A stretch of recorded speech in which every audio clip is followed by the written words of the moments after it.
लीला क्रमांक हुआ 634। ग्रस्त धर्म निरूपण और गोवर्धन में रात्रि निवास।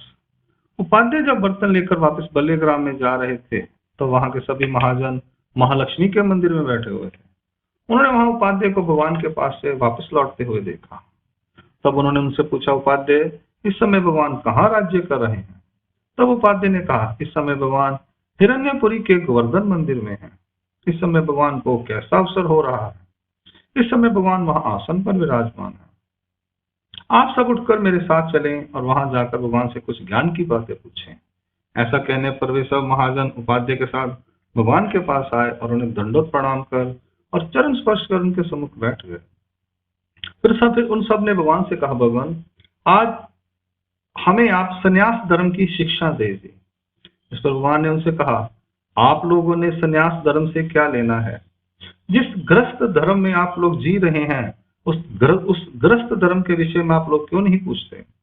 इस पर महाजनों ने कहा, भगवान, यदि ऐसा है तो आप हमें ग्रस्त धर्म के विषय में ही समझा दें। इसके बाद भगवान ने उन्हें विस्तार से ग्रस्त धर्म की शिक्षा दी। उसके बाद उन महाजनों ने साश्चर्य कहा, भगवान, यदि ग्रस्त धर्म इतना कठिन है तो संन्यास धर्म कितना गहन होगा, इसके विषय में कल्पना ही की जा सकती है। ग्रस्त धर्म के जो नियम आपने बताए हैं उनके विषय में तो हमने आज तक कभी सुना ही नहीं था। इसके बाद भगवान ने उनसे कहा, तो क्या देवताओं के अंतर्याग अथवा बहिर्याग के साधनों का इतना महत्वपूर्ण सुखफल ऐसे ही थोड़े मिल जाता है? फिर उन महाजनों ने भगवान के श्री चरणों को स्पर्श कर उन्हें दंडोत प्रणाम किया। फिर वे अपने गांव बल्लेग्राम की ओर चल पड़े। तब मार्ग में उन्हें जानोपाध्याय भगवान के पास आते हुए मिले। उस समय महाजन आपस में भगवान के द्वारा दिए गए उपदेश के विषय में बात करते हुए प्रसन्न मुद्रा में जा रहे थे। जानोपाध्याय से मिलने के बाद उन महाजनों ने प्रसन्न भाव से कहा, जानो जानो, हमारे भगवान तो साक्षात वंकनाथ हैं।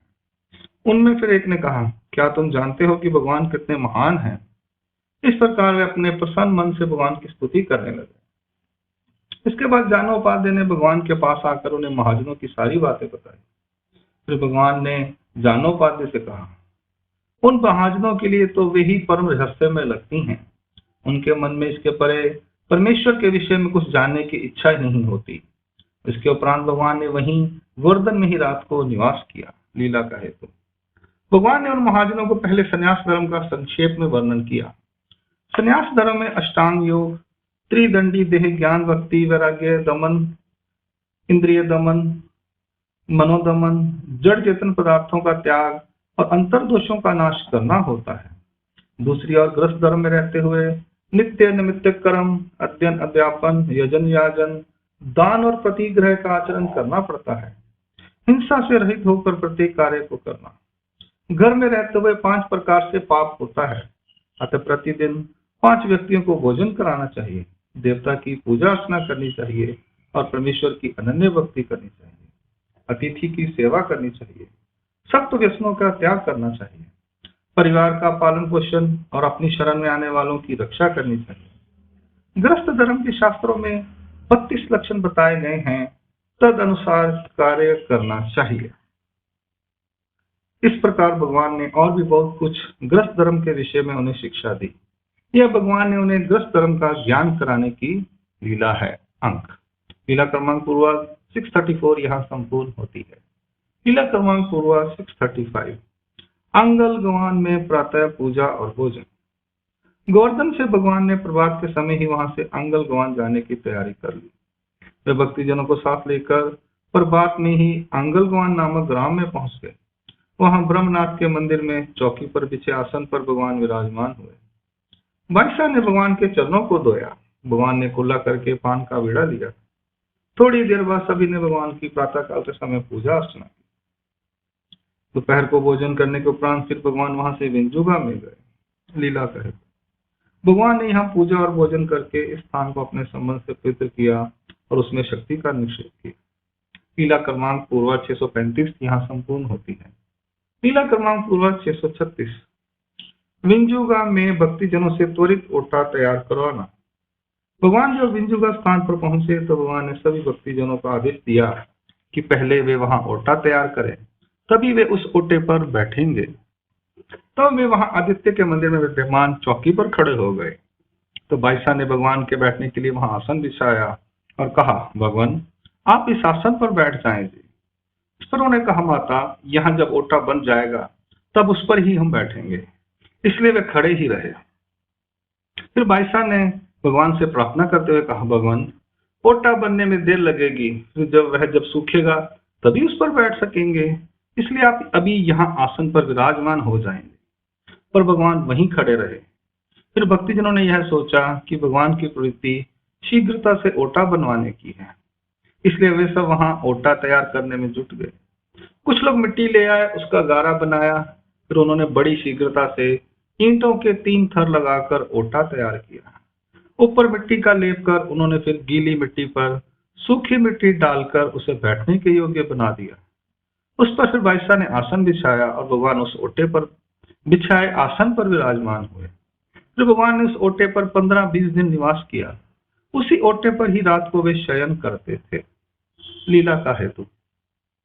भगवान की स्थान पर विशेष इच्छा थी, अतः उन्होंने यहाँ ओटा तैयार करवाया। इस स्थान को भगवान ने विशेष रूप से संबंध प्रदान किया, विशेष प्रकार की लीलाएं की, जड़ वस्तुओं से अनेक चेष्टाएं की, पर अवरदान दिए।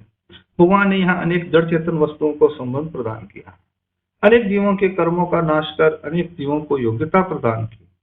जिन भक्ति जिन्होंने भगवान की इच्छा को ध्यान में रखते हुए यह ओटा बनाया, उनके अनेक कर्मों का उन्होंने नाश किया, उन्होंने साधना में योग्यता प्रदान की। इसके अतिरिक्त वहां पर विद्यमान अनेक जड़ चेतन पदार्थों तथा वहां दुख भोग रहे जीवों को संबंध देकर उन्हें विशेष सुख फल प्रदान किया। जिन जीव जंतुओं की ओटा निर्माण करते हुए हिंसा हुई, उन्हें विशेष सुख फल प्रदान किया। इसके अतिरिक्त कुछ को उन्होंने भोग भूमि में मनुष्य जन्म प्रदान किया। भगवान अपनी दया माया व कृपा आदि गुणों से जीवों को बहुत कुछ दे सकते हैं, वे सर्वसमर्थ हैं।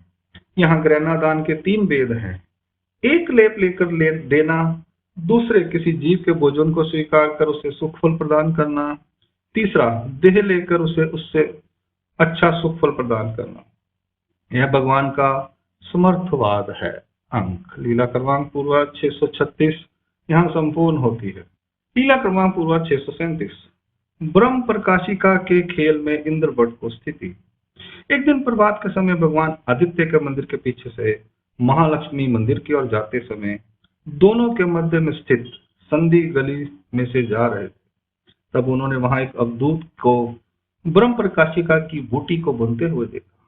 भगवान उस समय वहां पहुंचे जब उसने उस बूटी के एक भाग को भून कर रखा हुआ था, दूसरे भाग को बुन रहा था और तीसरा एक भाग वैसे ही पड़ा हुआ था। भगवान वहां जाकर खड़े हो गए और उन्होंने कहा, क्यों अवधूत, ब्रह्म प्रकाशिका बूटी को भून रहे हो? तब उसने उत्तर में कहा, हाँ जी। भगवान वहां पैरों के बाहर बैठ गए। अपने हाथों से थोड़ी सी बूटी को भगवान ने अपनी हथेली पर रखा। फिर उन्होंने कनिष्ठिका के अर्थात छोटी उंगली के नख से थोड़ी बूटी अपने मुख में डाली। उस समय उनके साथ इंद्रवट थे। भगवान ने अपने नाखून से थोड़ी बूटी इंद्रवट के मुख में डाली। उसे उसी समय स्थिति का सुख प्राप्त होने लगा। उसी स्थिति में बाईसा ने इंद्रवट को बाजार से तेल लाने के लिए भेजा। जब वे तेल लेकर वापस लौटे तो एक स्थान पर निश्चिंत होकर बैठ गए। तब उन्हें स्थिति का सुख अधिक आने लगा। वे 3 दिन उस स्थिति के सुख में निमग्न रहे। उन दिनों जब भगवान भोजन कर लेते तो वे बाईसा से कहते, माता इस थाल को भोजन से भरकर इंद्रवट को खाने को दो। इसके बाद बाईसा उस थाल को भोजन से भरकर खाने के लिए उसे दे देती। 3 दिन तक ऐसा ही कार्यक्रम चलता रहा। वे उस थाल का सारा भोजन खा जाते। तीसरे दिन के अंत में उस स्थिति का सुख कुछ कम होने लगा। तो भगवान ने इंद्रवट से कहा, इंद्रोवा, तुम्हें बाईसा ने कुछ काम करने के लिए यहाँ कहा था? इस पर उन्होंने कहा, भगवान वह तो मैंने अभी कर दिया। फिर भगवान ने कहा, उस काम को तुमने 3 दिन पहले किया। इस प्रकार भगवान ने उन्हें अपनी उन हाथ की 3 उंगलियों का संकेत करते हुए कहा। तब भगवान ने उनकी देव मूर्तियों को हाथों में लेकर कहा, ये तुम्हारे देव 3 दिन तक स्थान से वंचित रहे, तो क्या इन्हें किसी अन्य व्यक्ति को दे दें? नहीं भगवान, यदि आप देना ही चाहते हैं तो मुझे ही दे दो। इसके बाद उनकी स्थिति का सुख समाप्त हो गया। लीला का हेतु। भगवान ने ब्रह्म प्रकाशिका जड़ी बूटी के माध्यम से इंद्रवट को जो स्थिति का सुख प्रदान किया, वह विश्व देवता की स्थिति का सुख था, समल शांब। क्योंकि स्थिति सुख में वे 3 दिन तक शांत और निश्चल रहे। भगवान ने उसे यह स्थिति सुख के संदर्भ में दिया था। ब्रह्म प्रकाशिका जड़ी बूटी के सेवन से मनुष्य के मन में एक विशेष प्रकार की तरंग उत्पन्न होती है। उसी तरंग में वह मस्त हो जाता है। इस पौधे की लता में माया का अजड़ सामर्थ्य रहता है। उसका नशा जब अधिक हो जाता है तो उससे उसे विचित्र प्रकार का आभास होता रहता है, जैसे आंखों में एक विशेष प्रकार का अंजन सूरमा डालने से उसे दंड द्रव्य दिखाई देता है। इसमें भगवान ने अवर सामर्थ्य की लीला का प्रदर्शन किया है। भगवान ने अपने सामर्थ्य से इंद्रवट को 3 दिन तक विश्व देवता की स्थिति का सुख प्रदान किया। अंक लीला क्रमांक पूर्वक 637 यहाँ संपूर्ण होती है। दंड प्रणाम। जय श्री चंद्र।